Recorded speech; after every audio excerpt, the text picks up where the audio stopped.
जब कोटाई coaching centre अच्छा बन सकता है, कैथल क्यों नहीं? ताकत जनमत की चलेगी, एमसी की नहीं चलेगी, जनमत की।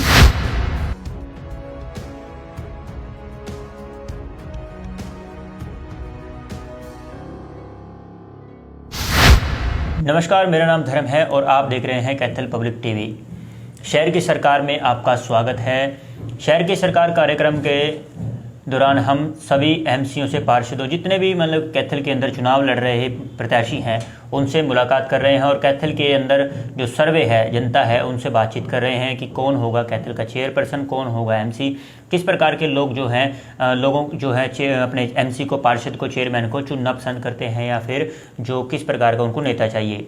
अभी हमारे साथ हैं वार्ड नंबर 21 से सुशील कुमार जी एडवोकेट जी, और एडवोकेट जी चुनाव लड़ रहे हैं 21 वार्ड से, यानी कि जो कैथल के वार्ड नंबर 21 का एरिया जो पड़ता है, मॉडल टाउन का पड़ता है और चुंगी का एरिया पड़ता है, और काफ़ी जो एरिया है वहाँ का इनके साथ जो वार्ड नंबर 21 के अंदर लगता है। अभी मौजूदा में वहाँ से नरेश मित्तल जी जो थे पार्षद थे, और फिलहाल जो आने वाले जो चुनाव होंगे तो तब जो सुशील गोयल जी वहाँ से चुनाव लड़ेंगे, जो तो मेरे एडवोकेट भी हैं, और इनसे बातचीत करेंगे कि क्या कुछ ये काम वहाँ पर विकास कार्य करवाने वाले हैं, क्या कुछ इनके विकास के कार्य को लेकर क्या कुछ मुद्दे रहेंगे और क्या कुछ इनका विज़न है।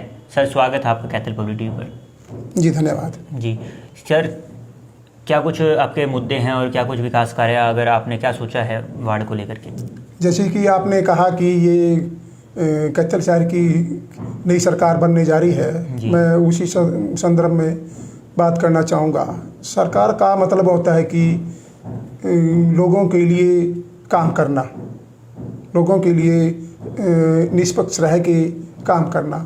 और मैं आज तक यही देखता आया हूँ कि जो भी ऐसे आज तक की सरकारें बनी हैं, जो वो काम कर सकते थे, जो वो काम करवा सकते थे, वो काम नहीं हुए हैं जी। और ये मैं समझता हूँ कि कैथल की जनता कहीं ज़्यादा हकदार थी और उन्होंने उनको पहले बड़ी चाव से बनाया था, और वो बातें वो सारी खरी नहीं उतरी हैं। और मैं ये समझता हूँ कि भाई हमने इसको एक जुनून के रूप में लेके काम करना होगा, तभी आने का फ़ायदा है, वरना कोई लाभ नहीं है उस बात का। जैसे मैं ये चाहता हूँ कि मेरा ये जो जैसे लाइटें हैं, बिजली का है, सड़कें हैं, सीवरेज का है, ये तो मुद्दे हैं ही हैं। ये तो जैसे आम जन सुविधाएँ हैं, ये तो होनी ही चाहिए, इस पे तो कोई तर्क है ही नहीं है। इस पे जो भी है ये तो ज़रूरी है, ये तो हमारे जो बेसिक जीवन के लिए हैं वो ज़रूरी है। इसमें कोई ना अमीर है ना गरीब है, कुछ भी, ये सबकी ज़रूरतें हैं, सबको सड़क पे चलना है, सबको बिजली चाहिए, सबको पानी चाहिए, तो ये सबसे ज़रूरी मुद्दे। मैं इससे भी थोड़ा सा आगे बढ़ना चाहता हूँ। मैं ये समझता हूँ कि भी कैथल मैं ऐसा महसूस रहा हूँ कि एजुकेशन के मामले में, पढ़ाई के मामले में कैथल कुछ पिछड़ा हुआ है जी। अगर हम नरवाना से कंपैरिजन करके देखें, एजुकेशन स्तर वहाँ का काफ़ी है। मेरा ये इच्छा है, जनमत अगर चाहे तो अकेला एमसी नहीं कर सकता, जनमत को उस आगे भी साथ देना होगा इसमें भी, कैथल को एजुकेशन हब बनाने का जी। अगर हम यहीं के कैथल के बच्चे पढ़ेंगे, जब कोटाई कोचिंग सेंटर अच्छा बन सकता है, कैथल क्यों नहीं? यहाँ के बच्चे पढ़ लिख के बड़े बड़े अफसर क्यों नहीं जी? क्या आपको लगता है कि एक एमसी जो है एजुकेशन के अंदर बदलाव ला सकता है? हाँ, ये इसमें ऐसे है। देखो, वैसे तो देखा जाए तो एमसी की पावरें लिमिटेड होती हैं। इसमें एजुकेशन की तरफ एमसी का बदलाव लाने की कानूनी क्षमताएं कम होती हैं। और एमसी का मतलब ये नहीं है कि जनमत की तो है, जनमत की पावरें तो हमेशा विस्तारपूर्वक रहती हैं, बड़ी रहती हैं। अगर मैं तो आवाज़ उठाऊंगा जी। क्या कुछ रखेंगे उसके अंदर एजुकेशन को लेकर? क्या कुछ रोड मैप है, क्या कुछ प्लान है आपके? हाँ, मेरे दिमाग में प्लान ये है कि यहाँ पे अच्छे कोचिंग सेंटर, हॉस्टल, लाइब्रेरी, और जहाँ से जो भी अच्छे बढ़िया टीचर हैं उनको इनवाइट किया जाए, उनको बुलाया जाए, बच्चों को सुविधा दी जाए सारी, तभी तो वो जाके यहाँ यहाँ पढ़ेंगे, उनका ध्यान रखा जाए। ये नहीं कि भी एक बार सेंटर खोल दिया कर दिया, उसका लगातार विजन करके उसको ध्यान रखा जाए। अच्छा, एक चीज़ और समझ जाएंगे, आपका वार्ड 21 है,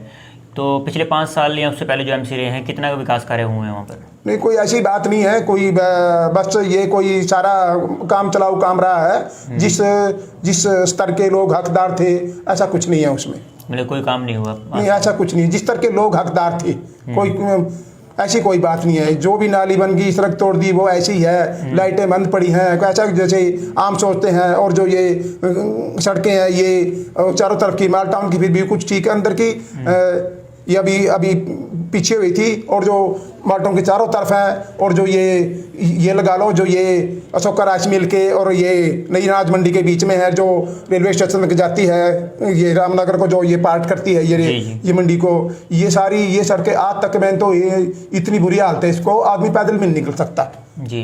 हाँ। अच्छा, एक चीज़ जो है हमने देखी है, जब हम आपके वार्ड की तरफ जाते हैं या फिर कहीं भी, लाइटों की व्यवस्था को लेकर कई बार सवाल उठते हैं सर। लाइटें लाइटें तो है ही नहीं है।